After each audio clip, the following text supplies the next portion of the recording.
Hello everyone, मैं भी कुणाल। आज इस वीडियो में बात करने वाला हूं कि उच्च माध्यमिक स्कूलों में शिक्षक होंगे बहाल, जो कि बीपीएससी के माध्यम से हाई स्कूलों में नियुक्ति होगी। जी हां दोस्तों, आपने सही सुना, जो कि बहुत बड़ी नोटिफिकेशन निकल कर यहाँ पर आ रही है, जो मैं आपको इस वीडियो के माध्यम से बताने वाला हूं। तो चलिए हम उस नोटिफिकेशन की तरफ बढ़ते हैं और आपको हम बता देना चाहते हैं। जैसे कि आप देख पा रहे हैं कि उच्च माध्यमिक स्कूलों में शिक्षक होंगे बहाल। तो जैसे कि आप देख पा रहे हैं, यहाँ पर लिखा हुआ है साफ शब्दों में कि रिक्त पदों के आलोक में बीपीएससी से होगी बहाली, पुराने वेतनमान होंगे लागू। यानी कि आपको बीपीएससी के माध्यम से अब बहाली होगी और पुराना वेतनमान ही वो लागू रहेगा। और उसमें भी है कि कई विषयों के शिक्षकों को नहीं रहने से हाई व +2 स्कूलों में पढ़ाई जो है बाधित चल रही है। तो चलिए हम उस नोटिफिकेशन की तरफ बढ़ते हैं। उससे पहले मैं एक बात बता देना चाहता है कि अगर अभी तक आपने मेरे चैनल को सब्सक्राइब नहीं किया है तो प्लीज मेरे चैनल को सब्सक्राइब कीजिए एवं बेल आइकन को दबाना ना भूले। तो चलिए हम नोटिफिकेशन की तरफ बढ़ते हैं। जैसे कि आप देख पा रहे हैं कि जिले के उच्च विद्यालयों व +2 विद्यालयों में अब नियमित शिक्षकों की बहाली ली जाएगी।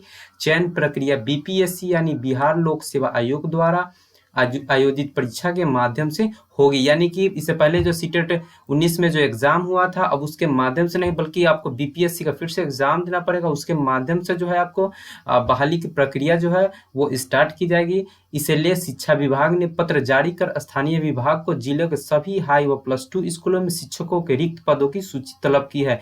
यानी कि जितने भी हाई स्कूल में +2 स्कूल है, जितने भी शिक्षक का पद रिक्त है, उसके जो गणना के लिए जो है सूची जारी कर दिया गया है।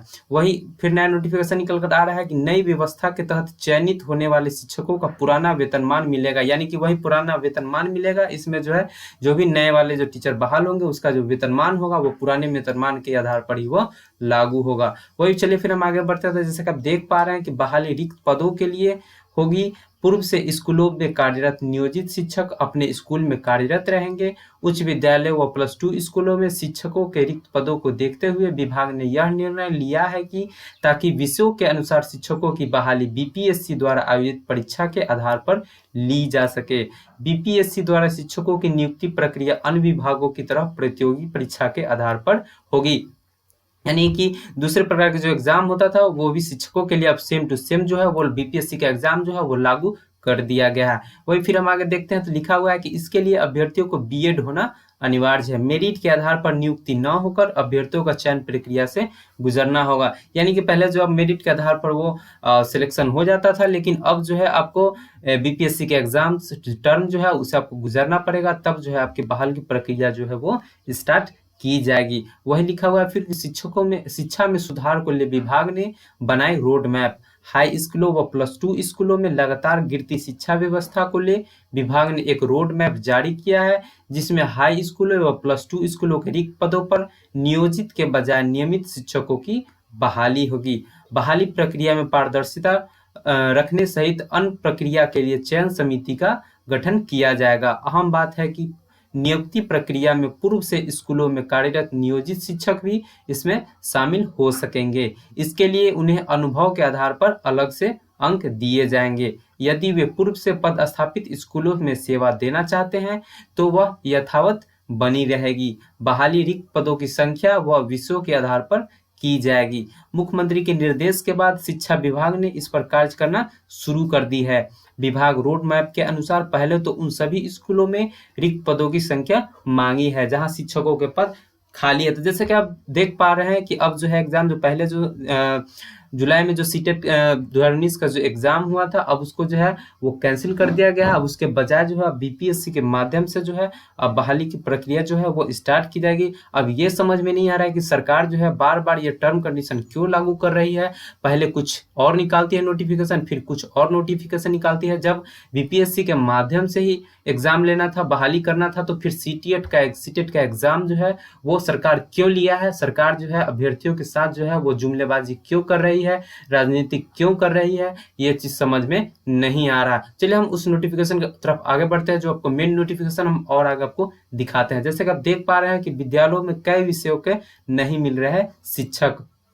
जिले के कई विद्यालयों में कई विषयों के शिक्षक नहीं मिल रहे हैं। विज्ञान, गणित, अंग्रेजी व कई अन्य शिक्षकों के काफी सारे पद जिले में वर्षों से रिक्त पड़े हैं। कई स्कूलों में अन्य विषयों के शिक्षक नहीं के बराबर है, कहीं है भी तो 4-5 क्लास में 1 या 2 शिक्षक पद स्थापित है। अभी 9वीं की पढ़ाई जिले के सभी पंचायतों में शुरू करने की कवायद हो रही है, जहां शिक्षकों की कमी आ रही है। इस स्थिति से निपटने के लिए विभाग ने 2012 व 16 में शिक्षकों की बहाली के लिए आवेदन भी लिए गए, लेकिन अभ्यर्थी नहीं मिले। 2018 में शिक्षकों के रिक्त पदों को देखते हुए अतिथि शिक्षकों की बहाली भी शुरू हुई, फिर भी काफी सारे पद रिक्त रह गए। इसीलिए विभाग ने शिक्षा में सुधार के लिए शिक्षक भी बहाली की तैयारी की गई है, जहां पर यह दिखाया जा रहा है कि अब जो है हाई स्कूल एवं +2 स्कूलों में जो है मात्र 6 शिक्षक ही बहाल होंगे और उसके साथ जो है एक शारीरिक शिक्षक जो है वो एक अलग से बहाल होंगे, यानी कि 6 और 1 7 जो है शिक्षक जो है हाई स्कूल और +2 के स्कूलों में जो है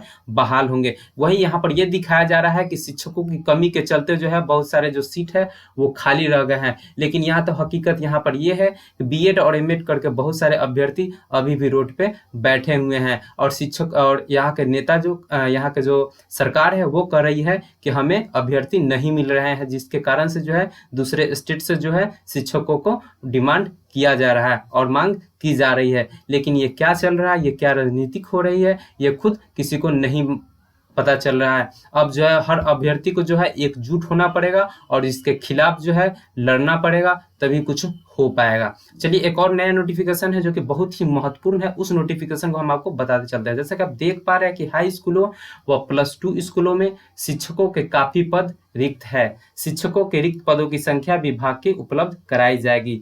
बहाली प्रक्रिया के संबंध में जो विभागीय निर्देश होंगे उसका पालन किया जाएगा। विभाग शिक्षा में सुधार के लिए कई स्तर की तैयारी की है, जो कि रोहतास के डीओ है प्रेमचंद, उनके द्वारा ये कमिटमेंट आया है, जो कि विभाग की तरफ से अगर लिस्ट जारी किया जाता है तो बहाली की प्रक्रिया जो है उसके आधार पर जो है विभागीय निर्देश के आधार पर जो है वो की जाएगी। यानी कि यहाँ पर बात हो रही है कि अभी तक जो है बीएड और एमएड करके जितने भी डीएलएड करके स्टूडेंट बैठे हुए हैं वो अभी तक 2016-17 से जो अभी तक एक भी बहाली की प्रक्रिया जो है वो शिक्षक की नहीं की गई है। और यहाँ के जो सरकार है वो कह रहे हैं कि जो शिक्षक के जो पद है वो काफ़ी सारे रिक्त पड़े हुए हैं, लेकिन सच्चाई तो यहाँ पर ये है कि बहुत सारे ऐसे जो स्टूडेंट्स हैं वो बीएड एमएड करके बैठे हुए हैं, लेकिन वो खुद बहाली की प्रक्रिया में जो है कि अभी तक ऐसा कोई फॉर्म निकल नहीं रहा है, बहाली की प्रक्रिया स्टार्ट हो नहीं रही है, जिसके कारण से जो है वो कुछ नहीं कर पा रहे हैं। और यहाँ पर जो है एकजुट होना पड़ेगा, हर बीएड एमएड डीएलएड के स्टूडेंट को एकजुट होना पड़ेगा और इसके खिलाफ जो है सरकार से जंग लड़नी पड़ेगी, तभी जो है कुछ हो पाएगा। अगर आपको ये वीडियो अच्छा लगता हो तो हर दोस्तों के साथ शेयर कीजिए और हर लोगों के बीच ये चीज़ जो है लोगों के बीच रखा जाए और लोगों के बीच शेयर कीजिए, ताकि लोग एकजुट होकर इसके खिलाफ जो है लड़ाई लड़ सके एवं इसके खिलाफ जो है जंग लड़ सके। धन्यवाद।